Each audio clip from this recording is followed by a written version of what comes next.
The rules of how the mind works. This is so basic, you're going to say, oh, come on. I learned this stuff in kindergarten. The title that I read of this one book I love, it's called Everything I Need to Know I Learned in Kindergarten. Be nice, take your turn, you know, very simple things. And so, basic principles, what you concentrate on is what increases. If you're thinking, boy, I am really a schlep, well, then I'm going to have all the thoughts that come to prove what a schlep I am. Oh, I forgot my keys. I looked for them this far. I didn't have this, you know. Da, da, da, da, da. So that major premise there, the mind is going to bring a lot of evidence for that. It's like I sent it out on a quest. Prove what a schlep I am. Okay, sir, I'm on the job. You know, here's all the evidence. I am a divine being who sometimes doesn't remember everything, and that's okay. I'm practicing that. All right, I'll have evidence for, hey, well, I get something wrong on the email to the group. Mike says, oh, Jim, the break is really from 2:30 to 3, not from 2:30 to 3:30. Oh, thanks, Mike. Thanks.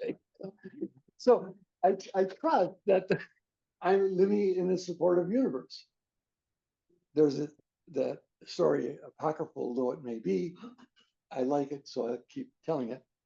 On Albert Einstein's deathbed, friends were around and they said, Al, what bit of wisdom can you leave us? And they all their pencils sharp and they were looking for E equals MC squared, you know, something fancy like that.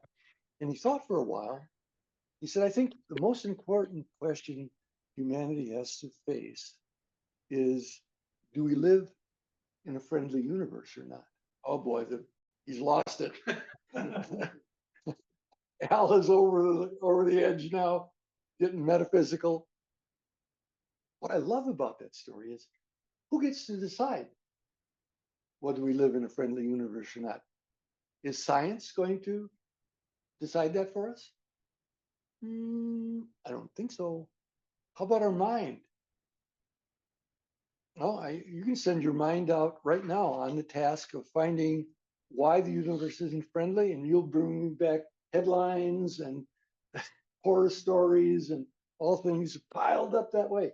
And then you give the mind a, well, why is the universe friendly? Oh, you'll come back with all sorts of evidence. Oh, the Boy Scout helped the old lady across the street, and you know, and pile it up, and then the mind doesn't know the ultimate answer. The mind just follows directions.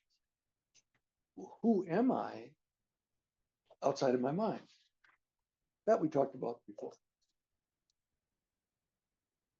Now we're talking about, once I know that I am the creator of my thought, or at least I have the choice to be, now I want my mind to work for me. And so what I put in is what's going to increase. What I think about on a daily basis is what is going to increase. This is why people do affirmations. This is why people do mantras.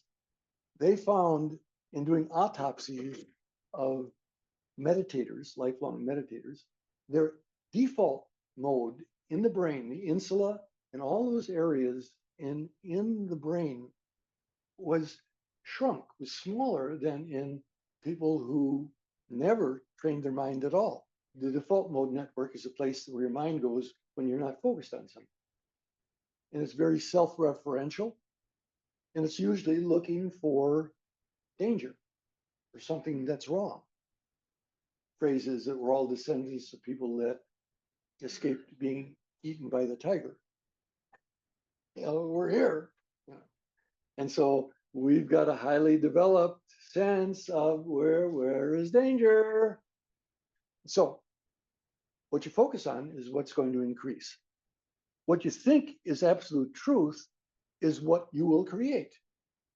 So if you think you're living in an unfriendly, hostile environment, this is what your mind will create around you.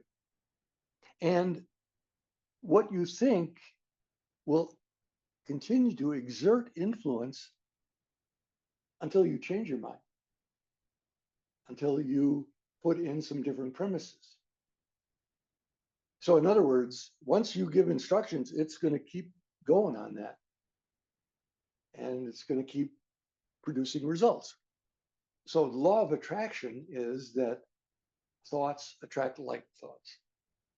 You know, Mondays is really a bad day. I don't look forward to Mondays.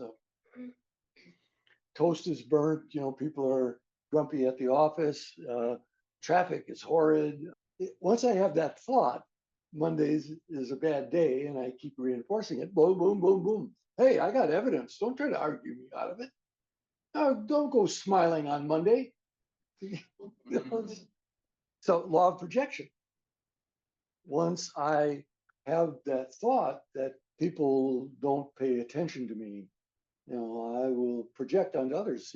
Andy's writing his grocery list over there. I know he's not paying attention to me.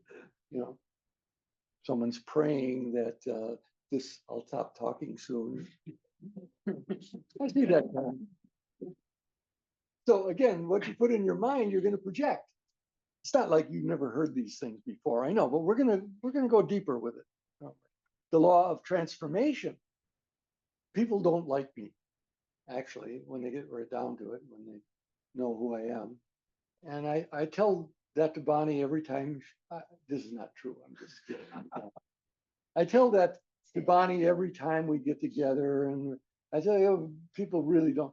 So much so that she's getting sick of hearing it, and she really doesn't like me. You know, so I have transformed a friendship into something that's not friendly by my continued projection and putting that thought out there. The law of synchronicity. Another way the mind works is that if I feel like a victim, I am going to attract someone that thinks I need a lesson to learn. If I feel like a victim, I'm going to find someone who wants to show me how powerless I am. And so the dance of life goes on. Well, you say to me, yeah, I understand all these things, but you know, it's not so simple, Jim. I have the thought on some days that I am doing great, and then on other days that I'm not doing great. Well, what thought is running the show here? In different circumstances, different ones may prevail. But I like to get down to the tap root. What is the tap root? It's like I got dandelions in the yard and I keep lopping the heads off. And well, wait a minute. Let's get down to the tap root. And so I'm not chasing around. Oh, that's a bad thought. Oh, there's a negative thought. Oh, there's a limiting thought. Oh, it's endless because the mind is infinitely creative. We're going to look at three principles now of mastering the mind.